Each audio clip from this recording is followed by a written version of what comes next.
My name's Angelo, and welcome to We Want Picks. We are going to break down the Monkey Knife Fight lines for UFC Vegas 44, Font versus Aldo. If you don't know what Monkey Knife Fight is, it's daily fantasy. It's super easy. It's a ton of fun. It's an app on your phone. It's a website. Lots and lots of fun. wewantpicks.com/MKF. Sign up. They will instantly match your deposit. And go ahead, dip your toes in the water, play with the free money. What we're going to do today is we're going to break down the lines, and the lines are made by no other than Chris Reilly. So he's here to talk through his own lines. How you doing, Chris? I'm doing good. It's good to be back, man. It's funny when you have a week off, it feels like so much longer than that. I feel like I haven't done you, and I'm just ready to jump back into it. And it's like, it's only been a week. It's funny because I look forward to the week off, and then I don't know what to do with myself in that week off. And then when we come back, it's like I have to relearn my own job here. It's weired. But let's jump in. We have cranking out stuff. That was nice. I caught up on that too. I was like, oh, they're already doing stuff on next week's card. I'm just getting. I was like, yeah. We did an early break. I literally, if we just went a full week with doing zero, my brain would turn to mush. So exactly, we're creatures of habit, man. So let's jump into some of these. Exactly. So let's take a look at some of these lines. If you don't know what Monkey Knife Fight is, we are looking at Leonardo Santos versus Clay Guida. And then there's strike lines. So, Chris, you've said that Leonardo Santos is going to land 80.5 strikes, total strikes. Clay Guida, 68.5 total strikes. And we need to decide if we're going to play the more or the less, and then we can 2.5 times our money. How did you get to this line? What was your logic here? I always have the same process, man. First thing I do is I look at names and then I check out to see what size these guys are just to make sure I know who Clay Guida is. I've seen him a few times just to see kind of like, if they're 125s, 185s. I don't know all these people, but there's so many people we do each week. And then I look at the odds and see what the distance is. And right off the bat, I'm seeing fight goes to a decision, -165 to -150, -175. So a lot of books are favoring it. So I'm just going, okay, this is a 15-minute fight. We got to kind of account for 15 minutes.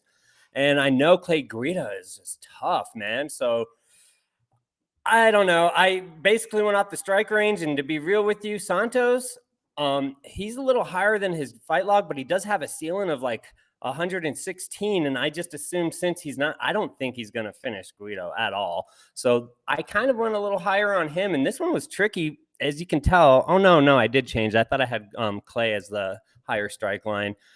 I am just expecting this to go 5 minutes. I don't know much about Santos. I kind of listened to y'all last night, and I'll probably have to revisit that. And honestly, I just went with the averages and expected it for 15 minutes. And then Guida, I feel like he's kind of low because the guy has output. He's all over the place. So I was just kind of curious to even what you thought, but that kind of seems to be his range, his last couple of fights. Both of these guys really. So I'm just accounting for 5 minutes. Guido not getting put away.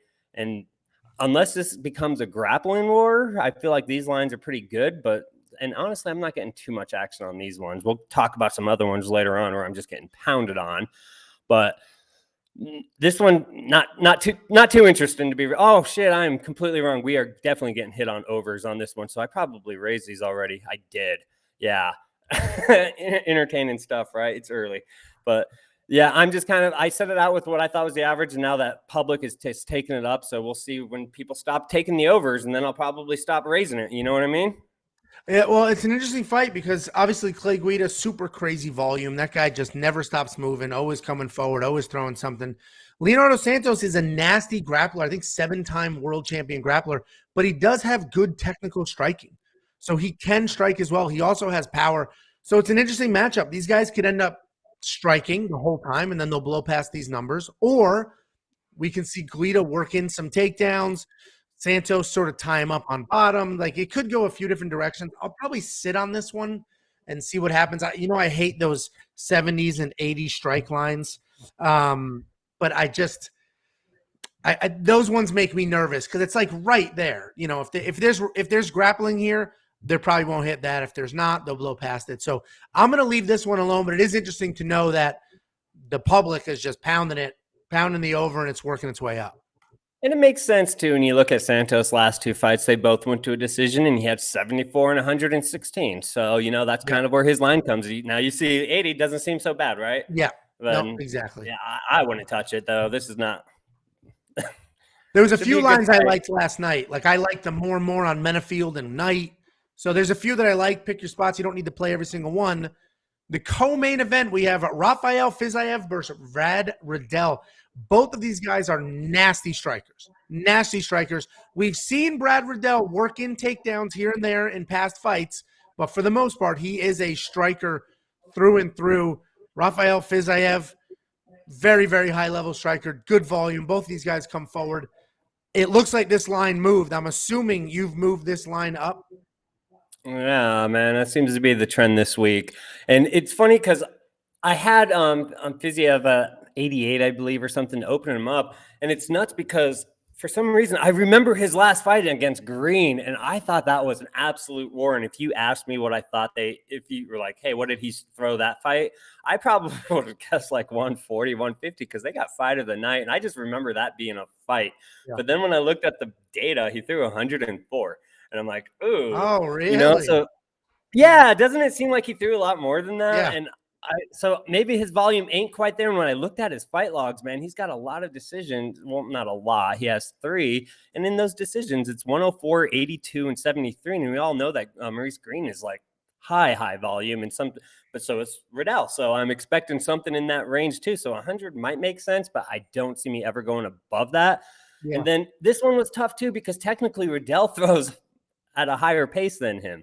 So he should have more strikes than him. But now I got to account for that crazy thing that happens in MMA, you know, finish or something. You just don't know. Or if he can get his takedowns, that might alter the strikes as well. So this one's a tough one. But obviously not for the public. It's an easy over smash, apparently. So I'm raising this one up as well. So I don't know. I'm excited for this one, to be real with you. This should be one of the better fights in the whole night. I think it has fight of the night written all over it. It definitely is. And honestly, based off what you just said, I think what I'm going to do is I'm going to play the less and the more, because we may get an 80 to 90, something like that. Because you're saying the most, like if his fight versus Bobby Green, he only landed 104 strikes. We're talking 5 more strikes than you have here. And there were 0 takedown attempts from Bobby Green. That was a straight up war. So Brad Riddell probably will mix in a takedown or 2, and that'll shave off 5 strikes.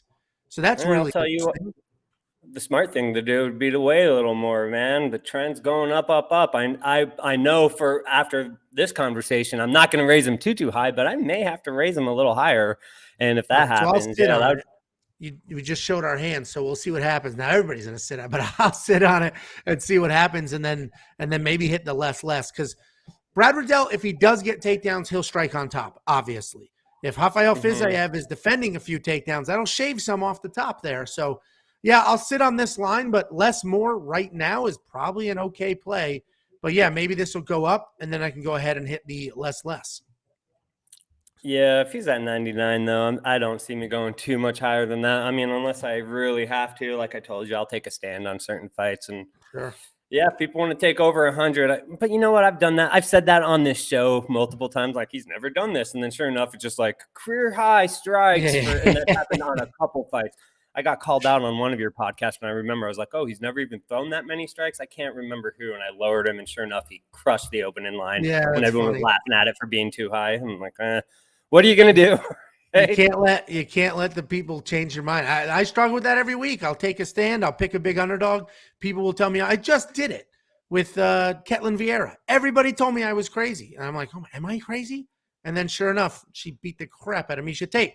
Main event, we got Rob Font versus Jose Aldo. Obviously 5 full rounds, 2 strikers, pretty high line, and this moved as well. So this also got hammered over, and you raised this. Yeah, I'm getting sick of this shit with these 5-round fights being, expected to go to a decision. Minus 150 on books to go to a decision. Oh, well, look at that. FanDuel's kind of lingering at minus 118. There's some value there if you guys want to jump on that. But yeah, and look at the trend too. I told you a lot of people kind of have not short-term memory, but like they kind of bank on recent results, and we're seeing nothing but 5-round fights these last couple cards. And it's like, Max Holloway. I mean, obviously Miesha Tate, whatever, but you know what I mean? And when people see these strike lines and these guys that go 5 rounds, it's just been astronomical, just through the roof. And apparently everyone's thinking the same. I did 137, and I know his last fight against Garbrandt went 176 or no, 183 strikes. So yeah, he definitely has the ceiling to go over the number that he's at. And we already opened him at like 137 and had to crank him up a little bit. But on the other side is where it's really interesting to me. Sure, I'm sure Rob Font can get over that number, and I'll probably raise him a little more. But Aldo's the one that kind of surprised me just because of his last fight. Is that how he fights now? I mean, you tell me. Yeah. I mean, he went against Muniz and threw 114, but that's like the most he's ever thrown. Well, he's a counter striker. He's literally a counter striker. He waits for people to come in. Well, he was a counter striker up until the Pedro Munoz fight, where he waits, takes his time, and then just heavy bombs, laser them in. Earlier in his career, 1 million leg kicks. So he went from tons of leg kicks to a phenomenal counter striker. Now, obviously, Pedro was coming forward, which helped, but Jose was pushing the pace, or Jose was pushing the pace. He wasn't a counter striker in his last fight. So yeah, it is the evolution of Jose Aldo is incredible, and I'm curious to see what that looks like, because you're right, it is interesting. Oh, dude, like I said, it's the worst. And another example of getting talked out of it. I had Max Holloway at 187 and got pounded with unders, and I knew I should have held my ground, and I lowered him, and then I felt like an idiot again. We gotta indecision. You gotta have things. Just trust your gut at the end of the day. Don't let these fools, especially on the internet, man. You don't know who you're talking to. It could be some like 16-year-old kids telling you. But yeah, so that's the life I'm living. So let's take a look at a few slates. So obviously we've looked at the lines, the individual strike lines. You can 2.5 times your money if you hit those. We also have slates, and one of them is Knockout Kings. This is my favorite game. This is a big moneymaker for me. Knockout Kings, you pick any 3 fighters on the entire card, any 3. And if one of them wins by KO or TKO, you can 25% net profit. If 2 of them, you 2.5 times your money. 3 of them, you 6 times your money. I'm all about the 25% net profit. It's not a ton of money, but it is basically free money. And I feel like this is a great card for some Knockout Kings. Yeah, you got bailed out last week or 2 weeks ago, whatever. Everybody did, speaking of Knockout Kings. I mean, I told you we didn't take much action on it, and I'm glad, because I would have felt bad. There was literally 0 knockouts in the Misha Tate headliner Vieira fight, right? No surprise there. But this week, yeah, we're already getting hit with some action. There's definitely some potentials for knockouts. And I say this week in, week out, till people start watching your show and picking up on it. It's like, dude, listen to Angelo, you idiots. It's like every week I feel like we're going to get smashed and lose money. And then I open up our results and it's like, we're holding all right. So, yeah. Well, Knockout Kings has been a big moneymaker for me, because my issue is sometimes I wait too long to do the strike lines and then they move. Knockout Kings doesn't move. It's any 3 fighters. So I'm thinking, so even though I really like, you don't have him here yet. Even though I really like Jared Vanderaa, I'm going to pick against him in Knockout Kings. So you don't have that yet. So I will play that once you add that Jared Vanderaa fight. But with who we have now, I think there's some real opportunity here. Listen, Chris Curtis can absolutely win by knockout. We just watched him do that. Literally a month ago or 3 weeks ago, whatever it is. Jamal Hill, ton of power, live for a knockout. Jeremiah Wells, ton of power, live for a knockout. Probably going to lose, but also live for a knockout. And then we can double up, which is what's fantastic. William Knight and Alonzo Menafield. While I do think this is over 1.5 rounds, there could potentially be a stoppage here. So I'm not going to play just yet, because I definitely want Jared Vandeera's opponent in here. I'll get that up today too. The big bad boy Russian, I definitely want in here, but there's some opportunities. Luis Smolka. Even if you want to double up Brad Riddell versus Rafael Fizzaev, there's opportunity there. So there's a bunch of opportunity for KOs here. I know Vegas is saying that'll definitely go to a decision, but listen, any 3 fighters. So you pick, you choose. I'm not going to do mine just yet, but I will likely have Chris Curtis. I will likely have the big bad Russian fighting Jared Vanderaa. And then I'll grab somebody else, even Zalga Zumagulov, grappler. But this is KOs and TKOs. So you end up on top, some elbows to the mouth. Manel Kopp, if you're on the other side of that. So there's a lot of opportunities here. I guess when I do the final breakdown on Friday, when we have the full slate, is when I'll lock this in, because these lines don't move. But that's what I'm thinking. You want to know what the people are thinking so far? And it's early, and I know I don't have the best fight furthest up there, but right now, this is weird. This is job security to me. Thanks, everybody. But right now, I have Rob Font, Dusko Todorovic, whatever you pronounce his name. Todorovic, And yeah. then, yeah, and it's not pronounced Cape, isn't it? Like Cape or whatever. Manel Cop, yeah. Cop, whatever. Those are our top threes. And then obviously, right under them is both Mendenfield and Knight, which makes sense. But it's like, what the hell are you guys thinking? That's so. All right, What's fine. crazy about like that I said, is job security. I would actually Rob pick the Font other knockout. side. I would pick against Dusko because his issue is his chin. So, and he's in an interesting fight. So if he's going to be relying on his chin, that could be a problem. Alex Morono could end up with a KO, TKO as well. So there's a lot of opportunities here. I'll wait for the big Russian because I'm definitely going to I'll definitely have him in there. While I do think Jared Vanderaa can win that fight, let's be real. The Russian's 10-0, legit power in his hands, and can absolutely make something happen. So I'd be foolish. Sounds like hands on Vanderaa, though. I was hearing him kind of break into that last night. We'll have to wait. If he could show up on time, maybe he could have gave us his analysis on that fight. Come on, Dan. He's very lazy. Some people don't have the work ethic that we do, Chris. It is what it is. Anyway, I hear that, man. Thanks for joining me. Everybody else, wewantpicks.com/MKF. You get the gist. There are lines. You more, you less. There's Knockout Kings. And then what you can do is you can parlay these together as well. Let's take a look at 3 for 3s. It just matches up 3 fighters. You get all 3 of those, you 4 times your money. You 5 times your money. You all the way up to 25 times your money. Play these lines. Get your free deposit match at wewantpicks.com/MKF. I'll see you on Friday for our final picks and plays.